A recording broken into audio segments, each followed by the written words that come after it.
Hey everyone, excited to be back for this week's edition on Frequently Asked Questions for Commercial Real Estate. In today's video, what I want to do is talk about a subject that is extremely important in commercial real estate brokerage and really any sales role in particular, and that is the importance of follow-up. So in today's video, we're going to talk about the importance of follow-up from an outreach perspective, and then also following up on, leads that you've generated to maintain that contact over time, and then actively following up when you have deals that are live and you're actively working on it to ensure you get to the finish line. So in today's video, we're going to talk about those different steps.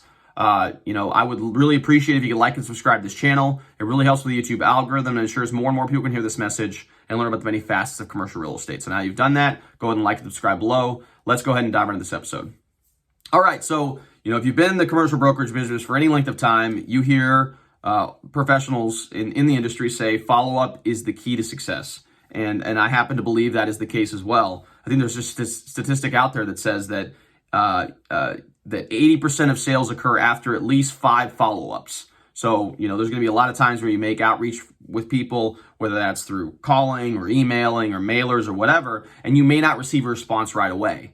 Most of the people stop their follow-up process after the first or second attempt. Very few actually continue on past that in order to try to make contact with an individual. And so, the process of actively following up with people, even though you don't necessarily make contact with them the first time, is really a key to success in that capacity. And I can give you guys an example briefly that I did last year regarding that exact same concept. And so I had sent some mailers out to owners of multifamily property in the local area and had been consistently mailing these individuals. One individual reached out to me inquiring about a property analysis. So I have this template that I create where I pull property data and then create analytics to showcase what back up essentially a property valuation with live data, so with comps. And so I was able to provide that to him, who walked through the report. He thanked me for my time and he went on his merry way. I kept in contact with him periodically over the next few weeks just to see how he was doing, if I could share any other data, and I've made myself available and tried to add as much value as I possibly could. He ultimately decided to go with another agent, although I was somewhat disappointed. I didn't let that stop me as far as my follow-up was concerned. He had requested that this other agent provide him with a listing agreement, and that process was taking too long. Apparently, it took him almost 2 weeks to receive the listing agreement, and during that time, he got a little bit frustrated with the process, and so he reached back out to me and says, "Hey, you've been persistent, you've been following up with me, you've been actively trying to get me to work with me.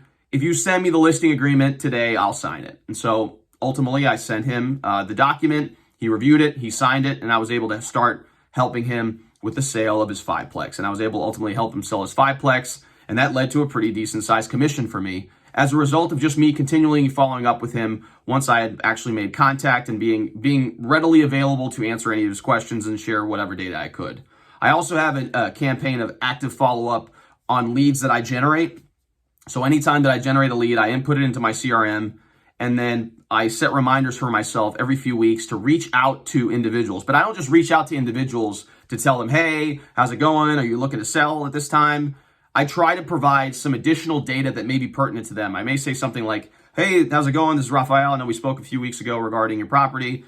There's actually a property that just sold down the street, or a lease that was just executed down the street, and this is the data." So just an additional data point for you to reference as you start trying to make your decisions pertaining to whether you want to buy, sell, lease commercial property. And I've gotten a lot better reception from property owners when I provide that data than otherwise. Also, when you're representing tenants, I do this all the time. I actually reach out to property owners of shopping centers, and I ask them if there are any tenants that are going to be coming up as far as their lease is concerned, because I have a couple tenants that I'm representing, and hopefully maybe we can work out a deal. And that's been also something that's been very effective in at least having conversations, getting an idea of what leases are coming up, what tenants are going to be moving out, etc. And that adds value to me, and also adds value to the property owner, because I could potentially backfill their space that may be becoming vacant. So those are two of the strategies that I utilize on my follow-up with leads that I generate to ensure that I maintain contact, and hopefully at some point that they turn into clients or listings.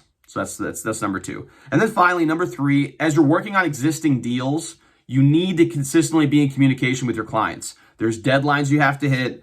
There's maybe different documents that you need to provide to different entities. And so making sure that you have your T's crossed and I's dotted and you stay on top of everything is extremely important, because people that you're working with, unless they're full-time investors, maybe they're business owners. They have active businesses they're running that they want to, and they want to expand, or they want to buy a building.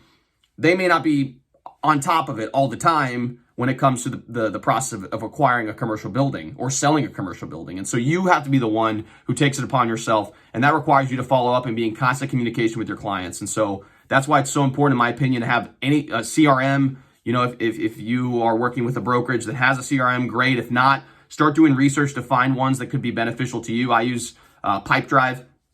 It's not necessarily specific to commercial real estate, but I've tailored the platform or the software to kind of fit in line with what I want to do, what I want it to do. It's been very helpful to me. Again, I hope you gained some value from this video. Again, the importance of follow-up is critical in any type of sales environment. Hopefully I share with some strategies with you that could be beneficial to you in your career. Feel free to reach out to me if you're looking in the metro area here in Louisville to purchase, lease, or sell commercial property. I'm always happy to provide whatever insights I can. My number is 502-536-7315, or you can reach me via email at raphael@grisantegroup.com. Along with that, if you like this channel, please like and subscribe. It really makes the world of difference in our ability to reach a broader audience. And we're continually growing. We're almost at the 2,000 subscriber mark, which is pretty awesome. I'm looking forward to continuing to attribute phenomenal value to you all on a weekly basis. So thanks again so much for tuning in, and we'll see you all next time.